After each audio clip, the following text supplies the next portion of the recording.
too many marketers are wasting money on webinars that don't convert. And that's because they're concentrating too much time on the actual presentation itself and not spending enough time on getting people excited about the webinar, making sure that they turn up, and then converting people from a lead into a customer. Now, the best way around this is to have a webinar email sequence. In this video, I'm going to show you the 4 critical parts to having a high converting sequence. Now, the first part is your webinar invitation emails. Now, this is a series of emails that act a little bit like a subtle sales pitch for encouraging people to actually turn up to your webinar. So the first thing that you want to be doing is emphasizing what people will be learning, because webinars are meant to be a learning process. So let's say you're promoting a new program for drummers. Emphasize the fact that they'll be able to learn drums but without doing the normal, boring, repetitive exercises that was in the past. Another type of email that you could send in this series is a testimonial. And this is simply someone who has either used the program or service before and what their outcomes were. And a further type of email that you can use here is a personal story. Now, this should be in like the first person, like from the person who's actually writing the email. So you can start off with what your experiences were, the problems that you were facing, why you actually sought out the program or the service that you're going to be talking about, and then what life was like after you actually experienced it and how things were better. Now, the timing of when you send out these invitation emails is important. Now, you'll read online that you should be sending them out 2 to 3 weeks before your actual event. I personally think that's far too long. So I would have a maximum of a week before the event, because a lot of people don't plan that far ahead. So maximum of a week, but then have several emails within that week. And then that keeps the excitement high, and you're much more likely to get people to turn up to your event. The second part is the webinar confirmation email.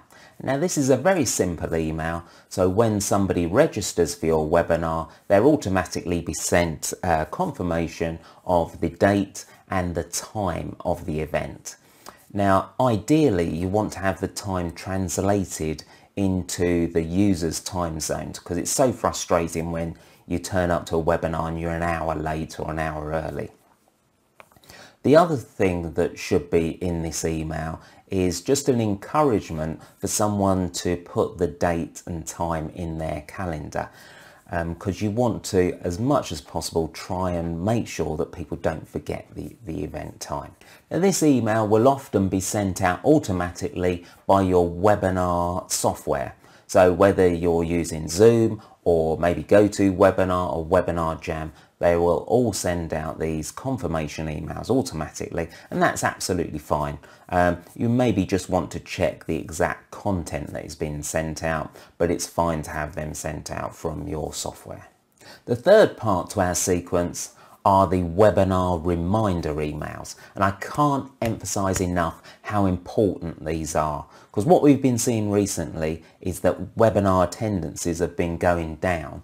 So what we want to do is make sure as many of the people that register as possible actually show up, because so many people are bombarded by all sorts of things at the moment, so they get distracted. So we want to make sure that we have a sequence in place that makes sure that people actually show up on the day. At a minimum, what you need from this series is to send out an email 24 hours after someone has registered, then another one 24 hours before your actual event, and then a final reminder an hour before the event. But you can add extra emails into this series. So what should be the content that goes into these emails? Well, obviously you'll want to be putting in the time and date of when the event is going to take place, but you need to go much further than that. You need to re-emphasize what is going to be the benefit for them of attending. So what are they actually going to learn, and how's it going to transform their lives? You can also do other things to encourage people to attend live. And that could be, you can mention that there are going to be special prizes actually at the webinar, but only available for people that attend live. You could say that there's going to be a Q&A by an expert who usually charges, let's say, $500 an hour for consultation, but he'd be there to answer your questions live and he won't be available at any other time. And the other thing that you can do is make available some free resources. So it could be some worksheets or a workbook that they can download and start working on now, but also use during the webinar. Now this is just a subtle reminder that they're actually going to be learning some new material. And now we have the fourth and final part of our sequence, which is the post-webinar emails. Now this is where our emphasis turns from education to sales. So we're trying to move people from being a lead on to being a customer. The first thing we need to do is segment our list. So we're going to be sending different emails to people who either attended, didn't attend, or attended the webinar but only watched part of the video. So there's actually going to be 3 segments.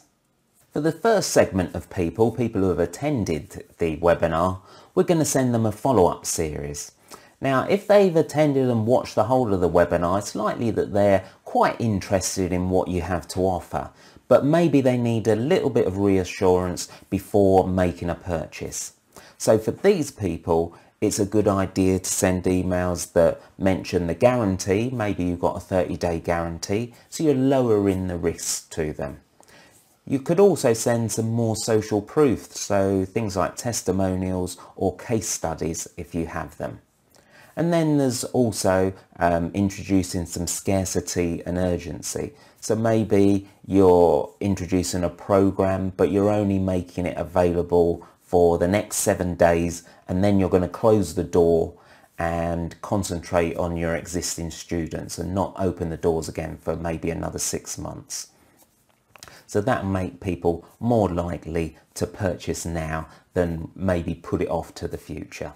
For the segment of people that didn't attend, you can put together a series of "Sorry we missed you" emails.